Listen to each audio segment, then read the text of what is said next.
Our chief guest, Sri Amitabh Kanji, the dynamic CEO of Niti Aayog. Our guest of honor, Sri Sanjeev Chopra, Additional Chief Secretary, Government of West Bengal. Distinguished panelists, guests from the government, corporates, and academia, members of the media, faculty, staff and students of the Jaipuria School of Business and the Jaipuria Group of Institutions. Good morning to all of you. On behalf of all the members of the Jaipuria Group and our governing board members, I extend a very warm welcome to all those present here today. Honorable Minister Shri Suresh Prabhu could not make it to the conference today because of his last-minute unavoidable engagement. You have just heard his very inspiring and thought-provoking message. Let me place on record our felicitations to the Honorable Prime Minister and his team for spearheading both bold and path-making reforms designed to place India among the fastest-growing nations in the world.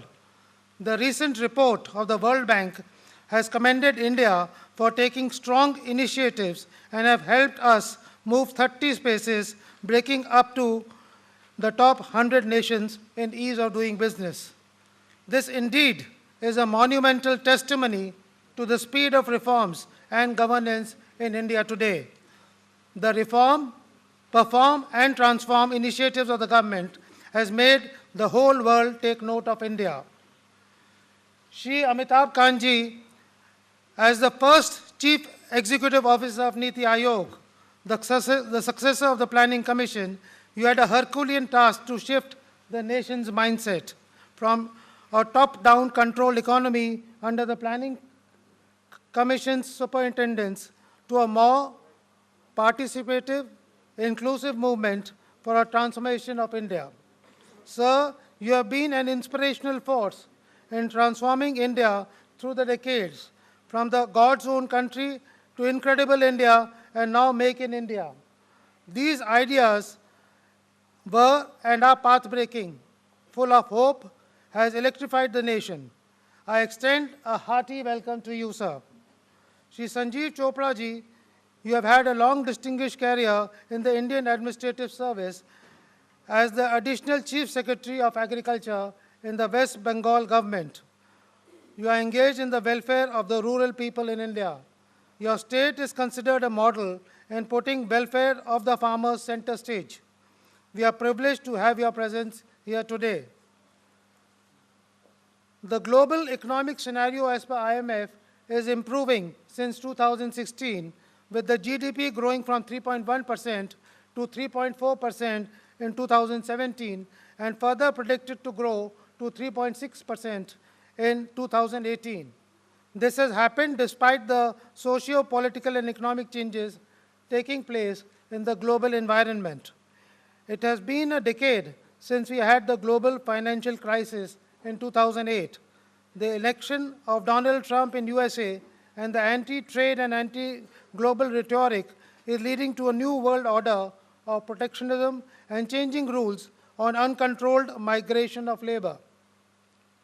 It is supporting small and medium enterprises in America and has led to the stock market capitalization going up by 80% in a short time, by 30% in the short time.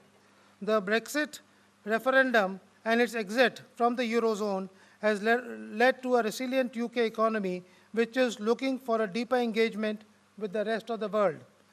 Japan, after decades of deflation, is ushering in record corporate profits and decline in unemployment rates. Some countries in Asia, Sub-Sahara, and Africa are witnessing moderate improvement in growth. However, major disruption is happening as a result of advancement of technology and innovations taking place, which is affecting the job market and fast-changing job requirements. In a digital and interconnected world, the success of economies will not be dependent only on cheap labor, but will be impacted by the quality of education and skill acquired by them. Any country which does not embrace the new skill sets of its workforce will be crushed as artificial intelligence, advanced biotech, robotics, and other technologies are demanding less human interventions. In short, it will be fair to say that the growth will not be sustainable unless it is inclusive and global inequality is addressed. India in the last 3 years, under the leadership of the Prime Minister Narendra Modi ji, has taken large number of radical reforms to curb black money, improve ease of doing business, banking the unbanked, direct transfer benefits, and empowering the workforce by providing right type of skills, starting from the Jan Dhan Yojana, demonetization, which happened 12 months ago, Mudra scheme for improving the gender inequality, Skill India, Digital India, and Make in India, etc. The government has unleashed large number of initiatives for financial inclusion and ensuring sustainable development of the country. The focus on infrastructure development, namely roads, railways, waterways, airways, power plants, and other infrastructure